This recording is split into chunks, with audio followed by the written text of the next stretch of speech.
Yeah!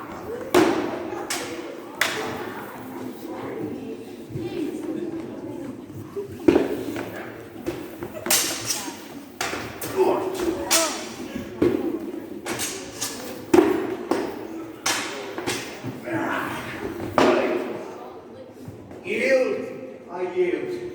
Victory! Yeah!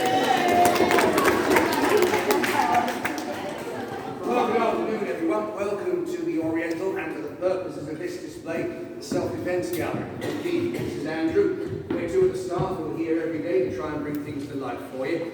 So what just showed you was a series of attacks and defences with sword, spear and shield. Weapons that were typical of the period, the Norman invasion of Saxon England. They've been around for hundreds of years before, they've been around for a few hundred years afterwards. But to talk about them in more detail, we over to Andrew. Thank you, Keith. So clearly, first of all, we are both wearing armour in the form of mail. This chainmail you see before you. Now this is thousands of interlocking ringlets which offer brilliant protection against cutting and slashing attacks. However, the one weakness in mail, of course, is because they're ringlets, there's a hole in the middle. So anything very sharp, for example, that spearhead there, they go right through, burst through those ringlets and cause me some damage. The other thing about it is it's very flexible, and in my case, having no padding underneath, then any blunt object that strikes this, blunt force trauma, it's going to go through. So I'm still liable to have bones broken and internal damage through this. But it is indeed a show of wealth as well. So soldiers like us that could afford a mail shirt like this were doing very well for themselves.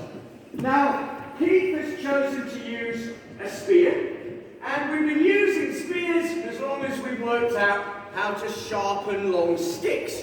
And it is a wonderful weapon. Firstly, because of the length of it. So Keith can keep me at bay to the point where he's got me and I can't even reach it. Now the central area of the stave can be used for defensive purposes, and the butt end can also be used to strike me, to punch me, to pull me to the ground and trip me up, lots of different things. So that weapon is wonderful.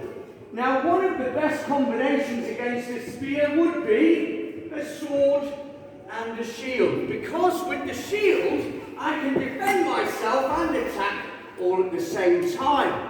Now this obviously is more expensive than a spear, and it has two edges as well as a point at the end. So it's clearly designed for hacking and slashing, but it could also be used for thrusting as well. But as I look into your eyes, I see that you've already worked that out.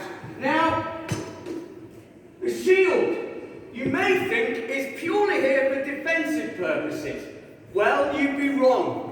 There's little point in having something in each hand if you're not going to use both of them aggressively.